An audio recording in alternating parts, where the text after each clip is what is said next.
So constipation as two reasons. ಒಂದು constipation cold ಇಂದ ಆಗುತ್ತೆ, ಹೀಟ್ ಇಂದನೂ ಆಗುತ್ತೆ. ಅಂತಂದ್ರೆ ಫಸ್ಟ್ ಕೋಲ್ಡ್ ಇಂದ ಯಾಕೆ ಆಗುತ್ತೆ ಅಂದ್ರೆ ನೀವು ತಿಂದಿರೋ ಆಹಾರ ಸರಿಯಾಗಿ ಜೀರ್ಣ ಆಗಿಲ್ಲ ಅಂದ್ರೆ ಕಾನ್ಸ್ಟಿಪೇಷನ್ ಆಗುತ್ತೆ.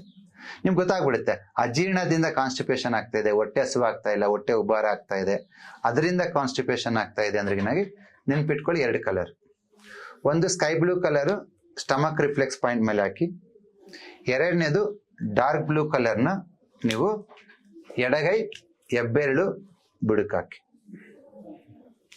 ಸ್ಕೈ ಬ್ಲೂ ಹಾಕೋದ್ರಿಂದ ನಿಮ್ ಡೈಜೆಷನ್ ಇಂಪ್ರೂವ್ ಆಗುತ್ತೆ, ಡಾರ್ಕ್ ಬ್ಲೂ ಹಾಕೋದ್ರಿಂದ ಮೋಷನ್ ಬೆಟರ್ ಆಗುತ್ತೆ. ಅದೇ ನಿಮಗೆ ಹೀಟ್ ಇಂದ ಕಾನ್ಸ್ಟಿಪೇಷನ್ ಆಗಿದ್ರೆ ಅದೇ ಗೊತ್ತಾಗುತ್ತೆ ಅಂತಂದ್ರೆ ನಿಮ್ಗೆ ನಾರ್ಮಲಿ ಮೋಷನ್ ತುಂಬಾ ಹಾರ್ಡ್ ಇರುತ್ತೆ, ಪ್ಲಸ್ ಅದ್ರ ಜೊತೆಗೆ ನೀವು ಸರಿಯಾಗಿ ತುಂಬಾ ಹಸುವಿರುತ್ತೆ, ಬಟ್ ತಿನ್ನಕ್ ಹೋದ್ರೆ ಹೊಟ್ಟೆ ಸೇರಲ್ಲ, ಮೀನ್ಸ್ ಗ್ಯಾಸ್ಟ್ರಿಕ್ ಜಾಸ್ತಿ ಆಗಿರುತ್ತೆ. ಅಂಥವ್ರು ಬಲಗೈ ಕಿರುಬೆರಳು ಮೊದಲನೇ ಜಾಯಿಂಟ್ಗೆ ಗ್ರೀನ್ ಹಾಕಿ, ಎಡಗೈ ಹೆಬ್ಬೆರಳು ಥರ್ಡ್ ಜಾಯಿಂಟ್ಗೆ ಡಾರ್ಕ್ ಬ್ಲೂ ಹಾಕಿ.